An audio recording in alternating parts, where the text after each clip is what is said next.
उषा और माया दोनों देवरानी जेठानी थीं। उषा के पति का खुद का एक कारोबार था जो कि अच्छा चल रहा था, लेकिन माया का पति एक छोटी सी दुकान चलाता था, इसलिए उनकी आमदनी जरा कम थी। उन दोनों देवरानी जेठानी की एक बेटी थी। उषा की बेटी का नाम आंचल और माया की बेटी का नाम गीतिका था। वो सभी एक साथ जॉइंट फैमिली में रहते थे। एक रोज, ये देख, मैं आंचल और गीतिका के लिए नई फ्रॉक लाई हूँ, वो शर्मा जी के यहाँ जो पार्टी है उसमें पहन लेंगी। दीदी, आखिर क्या जरूरत है इतनी महंगी ड्रेस लाने की? चुप कर तू, वो दोनों ही मेरी बेटियां हैं और मेरे लिए बराबर हैं। मैं गीतिका को भी उतना ही प्यार करती हूँ जितना आंचल को। अब तू चुपचाप से ड्रेस पसंद कर रही है या नहीं? दोनों ही देवरानी जेठानी एक दूसरे की बेटी को भी उतना ही प्यार करती थी जितना खुद की।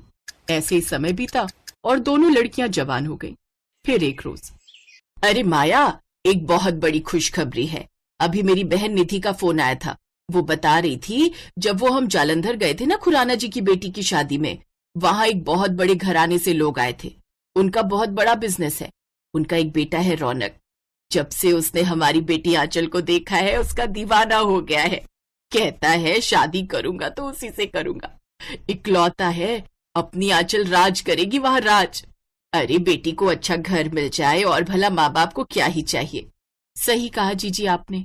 माँ बाप गरीब हो या अमीर, सबकी यही सोच होती है कि उसकी बिटिया महलों में राज करे, लेकिन हम सबकी ऐसी किस्मत कहाँ।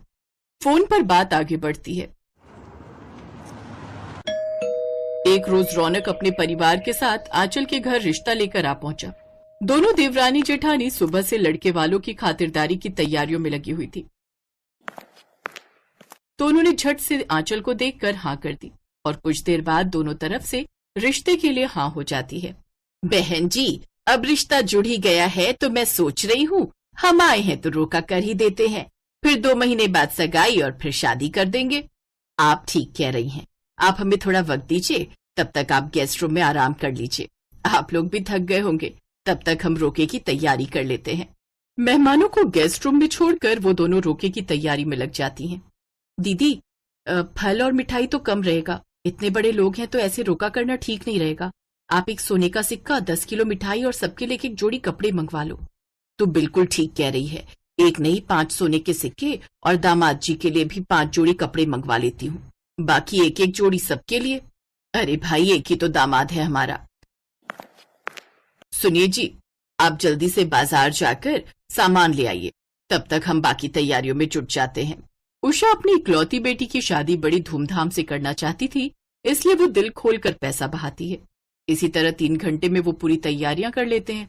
कुछ देर बाद, आओ माया, आगे आकर दामाद जी को सोने का सिक्का, कपड़े और मिठाई दो। लेकिन दीदी, मैं क्यों? अरे तू भी तो आंचल की माँ ही है। बचपन से तुमने भी तो उसे बेटी की तरह ही पाला है, और वैसे भी मुझसे ज्यादा तो तुझे इसकी चिंता रहती है। सच कहूं तो मुझसे ज्यादा आंचल का ये ख्याल रखती है। चल अब आगे आओ। वाह बहन जी, आप दोनों देवरानी जेठानी का प्यार देखकर तो हमारा मन भी खुश हो गया।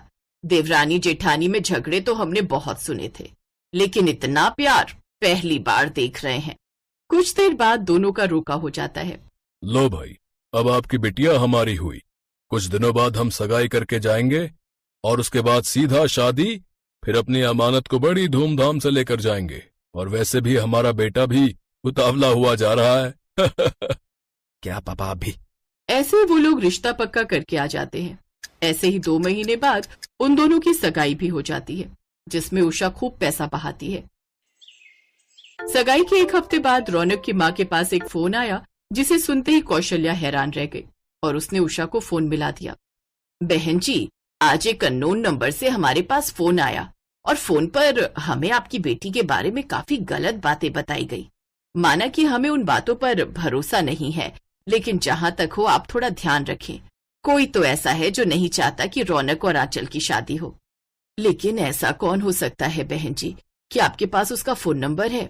नहीं, वही तो दुख है, वो फोन एक पीसीओ से आया था। उषा फोन रख देती है और चिंतित होकर सारी बात उर्मिला को बताती है। आप टेंशन मत लो दीदी, ऐसे तो आपकी तबीयत बिगड़ जाएगी। कुछ दिन बाद फिर से कौशल्या का फोन आया। बहन जी, आज तो उसने हद ही कर दी।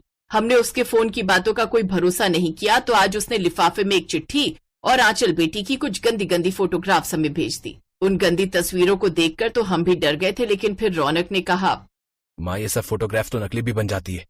किसी का चेहरा कहीं भी लगाया जा सकता है। उसने जब फोटोग्राफ्स ली तो पता चला वो सब नकली थी। ये बातें सुनकर उषा रोने लगती है और फोन रख देती है। उधर रौनक आंचल से फोन पर बात करता है। तुम्हें पता है आंचल, तुम्हारी फैमिली का कोई सदस्य ये सब कर रहा है। वो ये चाहता है कि किसी भी तरह से हमारा रिश्ता टूट जाए। ये तुम क्या कह रहे हो? मैं सच कह रहा हूँ। तुम्हारी चाची नहीं चाहती कि तुम्हारी शादी मुझसे हो। मेरी माँ समान चाची के बारे में बोलने से पहले तुम्हें 100 बार सोचना चाहिए था। अब मुझे ही तुमसे शादी नहीं करनी। तुम मेरी बात पर भरोसा नहीं कर रही हो। अरे मेरे पास सबूत है। लेकिन गुस्से में आंचल फोन काट देती है और रोने लगती है और अपनी माँ और चाची को सारी बात बताती है। रौनक बिल्कुल सच कह रहा है बेटी। ये देखिए वही चिट्ठी है जो इसने रौनक के घर भेजी थी। इसकी हैंडराइटिंग तो पहचानती है न तू? अब बता उर्मिला, तूने ऐसा क्यों किया? मुझे माफ कर दो दीदी। ईर्ष्या और जलन ने अंधा कर दिया था मुझे। जब से शादी पक्की हुई है आप लोग पानी की तरह पैसा बहा रहे हो। इतना धन प्रदर्शन इसलिए कि आपकी बेटी की बड़े घर में शादी हुई है। क्या हम मिडिल क्लास अपनी बेटी का रिश्ता बड़े घर में नहीं कर सकते? आपकी ये लाखों की शादी देखने के बाद आखिर कैसे मिलेगा मेरी बेटी के लिए बड़ा घर? और अगर मिल भी गया तो वो भी यही चाहेंगे कि आपकी तरह हम भी पानी की तरह पैसा बहाएं।